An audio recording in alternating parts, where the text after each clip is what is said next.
తాకట్లో ఉన్న మీ బంగారాన్ని విడిపించి ఆ రోజు ఆన్లైన్ రేటుకి కొంటాం. Sharma gold company. నమస్తే, మీరు చూస్తుంది సుమన్ టీవీ. నేను మీ కీర్తి. నాతో పాటు డాక్టర్ అనంతలక్ష్మి అమ్మగారు ఉన్నారు. నమస్తే అమ్మా. నమస్తే తల్లి. అమ్మ, అక్షయ తృతీయ వస్తుంది. మరి ఈ సంవత్సరం అక్షయ తృతీయ రోజు మేమంతా ఏం చేయాలి? 1,00,000కి చేరుకుంది ఈ రోజు మనం ఈ వీడియో చేస్తున్న టైంకి బంగారం. మాకు తెలిసి అక్షయ తృతీయ అంటే షాపులో పొలోమని పోవడం, బంగారం కొనుక్కొని తెచ్చుకోవడం. మీరు ఎప్పుడైనా కొన్నారమ్మా? No, you don't. మీకు అలాంటి సెంటిమెంట్స్, పాయింట్మెంట్స్ ఏమీ లేవు? కాదమ్మా, అసలు అక్షయ తృతీయ నాడు బంగారం కొనమని ఏ శాస్త్రంలో ఉంది? ఏమో, నలుగురితో నారాయణ మేము కూడా అంతే. ఎందుకంటే శాస్త్రంలో లేని దాని జోలికి వెళ్ళవలసిన అవసరం లేదు. బంగారం కొనాలి అంటే అక్షయ తృతీయ ఎందుకు, ఎప్పుడైనా కొనొచ్చు. మనకి ఎప్పుడు కావాలంటే అప్పుడు కొనుక్కోవచ్చు. ఊరికే కొనుక్కుని బీరువాల్లో పెట్టుకుని లాకర్లు నింపుకుని ఏమైందో రేపు పొద్దున లాకర్లు ఏమవుతాయో అని ఇక్కడ టెన్షన్ పడే బదులు, లాకర్లను కూడా సేఫ్ కాదనేటటువంటి పరిస్థితి వచ్చింది కదా, దాని బదులు మనకి ఎంత కావాలో అంత ఇప్పుడు కావాలంటే అప్పుడు తీసుకుంటాం. ఎక్కడ మా రెక్కలు, దానికి మామూలు రెక్కలు వస్తున్నాయా? రోజు రోజుకి రెక్కలు వచ్చేసాయమ్మా. అవసరానికి పడుంటది కదా అని అంతంత జమ చేసుకునే వాళ్ళు కూడా ఉంటారు కదమ్మా. పిల్లల పెళ్లిళ్ళు అవి గట్రకి పనికొస్తాయని. అవసరానికి ఎంత కావాలో అంత ఎప్పుడూ వస్తుందమ్మా. అంతేగాని బోలెడు కావాలనుకునేటప్పటికీ సమస్య. అత్యాశకు పోవద్దంటారు. అత్యాశలకు పోవడమే. నిజానికి అక్షయ తృతీయ నాడు బంగారం కొనమని చెప్పాల.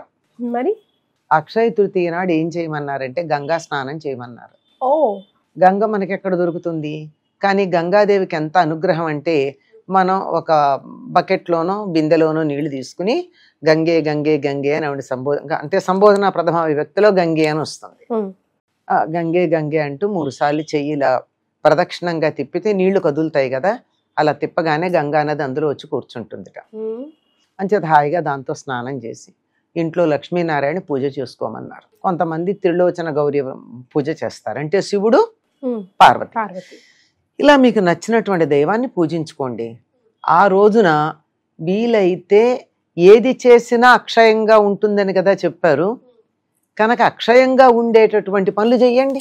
ఏమిటది? ఫర్ ఎగ్జాంపుల్ తీపి పంచండి, విసిన కర్రలు ఇవ్వండి, ప్రపాదానం చెయ్యండి, తెల్లని నూలు వస్త్రాలు, గొడుగు, చెప్పులు దానం చేయమని చెప్పారు.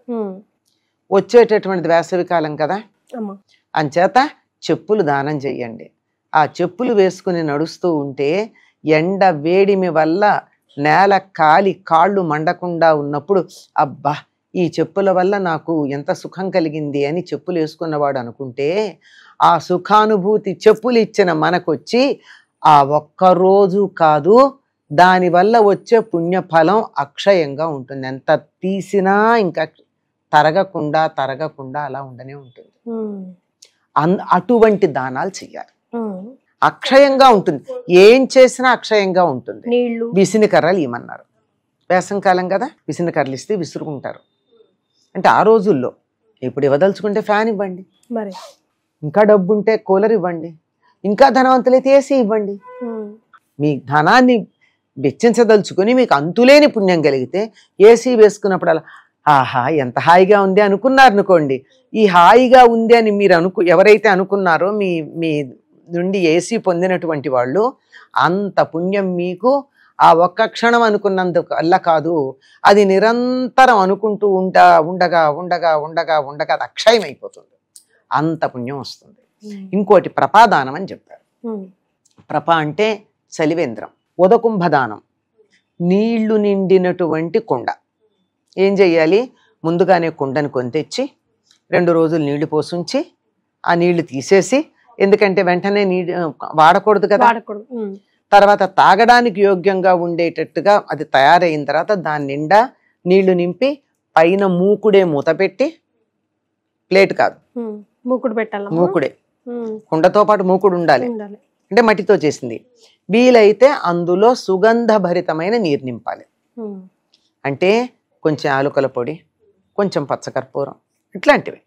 మంచి గంధం అంటే పౌడర్ కాదు, ఇంట్లో గంధపు చెక్క ఉంటే దాన్ని అరగదీసి ఇంతమ్మ చిటికెడు, లేదా 2 గులాబీ రేఖలు, తులసి ఆకులు ఇటువంటి వేసి ఈ నీళ్లతో నిండినటువంటి కుండని దానం ఇయ్యాలి. మీరు వెండి బిందెలు, రాగి బిందెలు, స్టీలు బిందెలు కాదు ఇవ్వాల్సింది, కుండ మాత్రమే. అలాగే ప్రప అంటే చలివేంద్రం. ఎక్కడన్నా ఒక పందిర్లాగా వేసి కుండలతో నీళ్లు పెట్టి దారిన వస్తూ పోయే వాళ్ళందరికీ నీళ్ళు ఇచ్చే ఏర్పడదని చలివేంద్రం అంటారు. అది చెయ్యొచ్చు. ఈ రోజుల్లో చాలా మంది మజ్జిగ దానం చేస్తారు. దాహం తీరుతుంది, అలసట ఉండదు, చక్కగా కొంచెం చిటికెడు ఉప్పు, ఒక నిమ్మకాయ పిండి, జీలకర్ర, సుగంధాలు వేస్తే వేయచ్చు. ఇవన్నీ వేసినటువంటి దాంతో చక్కని నీరు. ఇది తప్పనిసరిగా చేయాల్సినటువంటివి. తెల్లని వస్త్రాలు ఇవ్వాలి. నూలు వస్త్రాలు సింథటిక్ ఇవ్వకూడదు. కాటన్ అంటే వేసవికాలం కదా. గొడుగు ఎండలో పెడుతుంటే ఎండ అలసట తెలియకుండా ఉండడానికి గొడుగు ఇవ్వి దానం చేయమన్నారు. దీంతో పాటుగా పెరుగన్నం, దధ్యోదనం అంటే అన్నంలో దధ్యోదనం అంటే అన్నం తీసుకొచ్చి పెరుగులో కలిపితే దాన్ని దధ్యోదనం అనరండి. పెరుగులో వేడి అన్నం వేయాలి. వేడి అన్నం పెరుగులో వేస్తే ఒకలాంటి వాసన వస్తుంది. చాలా మందికి నచ్చదు, నాకు కూడా నచ్చదు.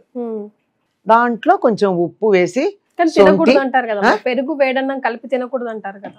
మనం అన్నంలో వేడన్నంలో పెరుగేసుకోకూడదు, పెరుగులో వేడన్నం వేయచ్చు. తేడా వచ్చింది కదా. ఆ వాసన ఏదైతే ఉంటుందో దానివల్ల చలవ చేస్తుంది.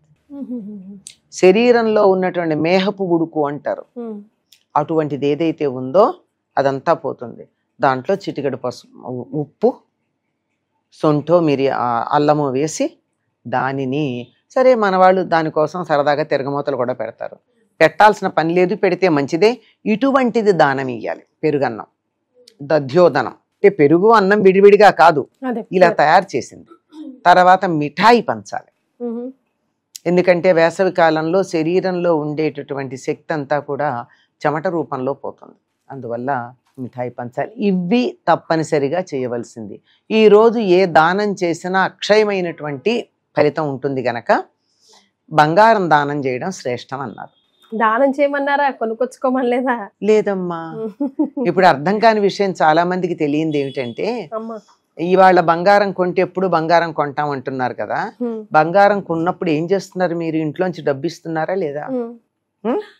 పోతుంది కదా మరి, అక్షయంగా పోతూ ఉంటుంది. వస్తుంది కదమ్మా. వస్తూ వస్తే వచ్చింది, పోవడం కూడా జరుగుతోంది కదా. దానంతరం అది వచ్చేది ఏదైనా ఉండాలి. ఇంత ఇస్తే ఇంత వచ్చేది ఉండాలి కానీ ఈక్వల్ గా ఇస్తూ పోతూ బ్యాలెన్స్ చేసుకుంటూ పోయేది. డబ్బిచ్చి బంగారం వస్తోంది అంటే అది రేపైనా చేయొచ్చు, నిన్నైనా చేయొచ్చు, 10 రోజుల తర్వాత అయినా చేయొచ్చు. అంతే కదా. మరి అట్లాంటిది ఇలా చేయడం ఏదైతే ఉందో ఇది బంగారం దానం ఇవ్వమన్నారు. ఎందుకు బంగారం దానం ఇవ్వమన్నారంటే, సువర్ణం అన్నిట్లోకి చాలా శ్రేష్టమైనటువంటి లోహం బంగారం. తర్వాత ఆత్మకారకమైనటువంటి లోహం కూడా బంగారమే. అందుకే ఒంటి మీద కొద్దిగా అయినా బంగారం ఉండాలంటారు. ఆ బంగారం ఉన్నప్పుడు మాత్రమే నేను అన్న ఊహ ఉంటుంది. తప్పనిసరిగా తన గురించి తనకి ఒక నేను అన్న అహం ఏదైతే ఉందో అది ఉండడానికి కారణం బంగారం. కనుక అటువంటి బంగారాన్ని గనక దానం చేసినట్టయితే అటువంటి ఆత్మ ప్రశ్రయం, ఆత్మ గౌరవం, ఆత్మవిశ్వాసం, ఇప్పుడు కొత్త పదం అవుతుంది ఆత్మనిర్భరత, ఇలాంటివన్నీ మనకి రావటం జరుగుతుందమ్మా. మన పురాణాల్లో ఎక్కడైనా అక్షయ తృతీయ గురించి ప్రస్తావన ఉందమ్మా? ఉన్నదమ్మా. ఈ రోజున చెప్పులును గొడుగు దానం చేసి దానికి సంబంధించి జమదగ్నికి సంబంధించినటువంటి ఇతివృత్తం ఒకటి ఉంది. ఈయన అభ్యాసం చేస్తూ ఉంటే రోజు బాణాలు వేస్తూ ఉంటాడు. ఆ బాణం తీసుకొచ్చి వెనక్కి ఇస్తూ ఉంటుంది ఆయన భార్య రేణుకాదేవి. ఇస్తూ ఉంటే ఒకసారి కాళ్ళు మండుతున్నాయి ఆవిడికి. మండుతూ ఉంటే సూర్యుడిని ఇంత వేడిగా ఉండడం వల్ల కదా ఆవిడ బాణాలు తెచ్చివ్వడానికి బాధపడుతోందని సూర్యుడి మీద కోపం తెచ్చుకుంటే, సూర్యుడు నువ్వు అట్లా అనుకోకు, నా ధర్మం నేను చెయ్యాలి, దానివల్ల ఉపయోగాలు కూడా ఉన్నాయి కదా మరి, అందుకని ఈ ఆతపాన్ని నుంచి రక్షించటానికి నీకు 2 ఇస్తున్నాను అని చెప్పి గొడుగు చెప్పులు ఇచ్చాడని చెప్తారు. ఇంతకు మించి ప్రత్యేకంగా ఇలా చేసింది కాదు అని ఇలాంటివి ఏం లేవు. కానీ ఉత్తర దేశంలో మాత్రం ఒక కథ ఉంది. ఒక ధర్మాత్ముడైనటువంటి కోమటి చాలా ధర్మ మార్గంలో ఉండేవాడు, గురువుల పట్ల భక్తి ఉండేది, అంతా బాగానే ఉంది. కానీ హానిగా ఉంది ఆయనకి. అంటే జీవితం గడవడం హ్యాండ్ టు మౌత్ అంటారే అట్లా ఉంది. ఎవరో చెప్తారు అక్షయ తృతీయ నాడు గనక ఇలా గంగా స్నానాధికాలు చేస్తే ఫలితం ఉంటుంది అంటే చాలా శ్రద్ధగా ముందురే ఆలోచన చేసుకుని మర్నాడు ఉదయమే గంగా స్నానానికి వెళ్ళి వచ్చి లక్ష్మీనారాయణ పూజ చేసి లడ్డూలు తయారు చేసి విసనకర్రలు లడ్డూలు చాలా మందికి దానం ఇచ్చాడు. ఓకే. అక్కడి నుంచి అతడికి ధనం ఎంత వచ్చిందంటే చెప్పలేనంత ధనం. అలా ధనం వస్తూనే ఉంది, దానాలు చేస్తూనే ఉన్నాడు, వస్తూనే ఉంది, దానాలు చేస్తూనే ఉన్నాడు. అసలు అతని ధనం తరగడం అన్నది లేదు. తర్వాత ఈ పుణ్యం వల్ల అతడు కుశవతి అనే నగరంలో చాలా ఒక క్షత్రియుడిగా జన్మించి అప్పుడు కూడా ఇది మానకుండా చేస్తూ ఉన్నాడు. ఇది అందరూ ఇలా చేయడం శ్రేయస్కరం అని చెప్పడం జరిగింది. ప్రతిదానికి మనం కథ చెప్పుకుంటాం కదా, ఫలితం ఏమిటది. సో అలాగా అక్షయ తృతీయ రోజు బంగారం కొనుక్కోవడం కాదు, దానం చేస్తే మంచిది అని తెలుసుకున్నాం మనం. అండ్ అసలు ఏం చేయాలి ఏం చేయకూడదో కూడా తెలుసుకున్నామమ్మా. Thank you so much. నమస్కారం.